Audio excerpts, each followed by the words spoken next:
Morning folks, Lowbuck 1010 here, and I'm making this video to give you an update on the 1963 John Deere 2010 row crop tractor that I've been working on trying to resurrect over the last month and a half, maybe 2 months.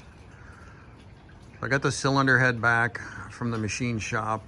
The machine shop had a little accident and went through the water jacket, and or went into the water jacket when they were machining the head for the new valve seats. So I had to come up with a new cylinder head, which I did. Once I got that done, he was able to put in new valve seats and guides, and I think he put in new exhaust valves. The intake valves were serviceable, but the cylinder head's been completely redone. The cylinders were honed, new rings were installed, generator was rebuilt, starter was rebuilt. The power steering seal was replaced, the radiator was replaced, hydraulic lines to the power steering unit up front were replaced. It's got a new oil sending unit, all kinds of work I did to it, and it actually does run now. So that's not the issue, and the power steering works fine, but there's no hydraulics to the rear of the tractor. In other words, a 3-point hitch won't go up and down, which kind of makes it limited in its ability to what you can use it for.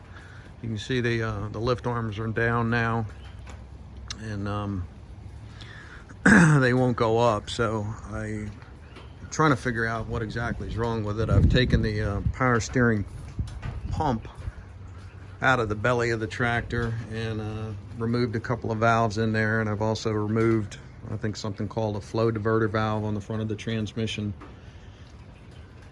and that didn't help any. So I think my next step is going to be take some of the valves out of that, which is your service control valve that runs the rear remotes. My understanding, looking at the diagram in the service manual, is that the hydraulic fluid flows through there, at least in part, to the rear hitch. There's also another line which goes back to the rear that hydraulic fluid flows through,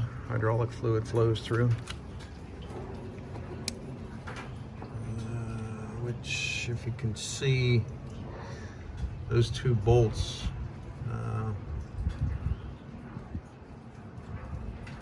you remove those two bolts and that drops that line, if you can see it or not, that hydraulic line.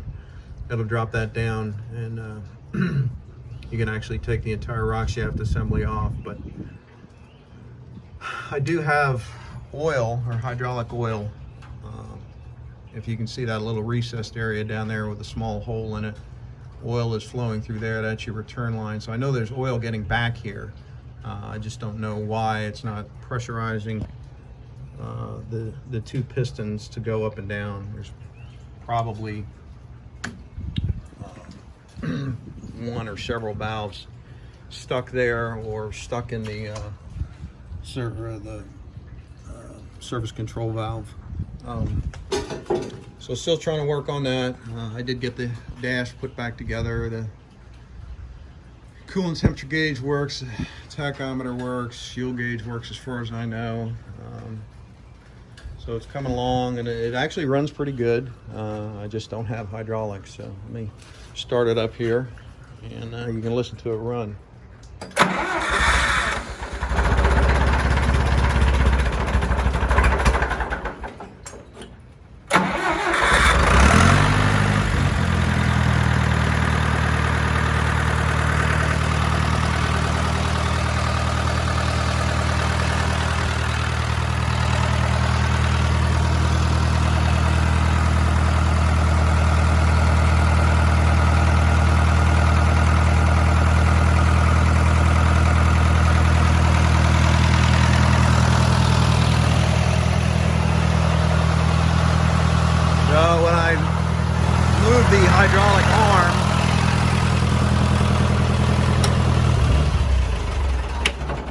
nothing happens. It shut off just because I didn't have the fuel valve turned on. But it runs good. I'm surprised. Of course, with honing the cylinders out and new rings and all the work I did to it, I would expect it to run good.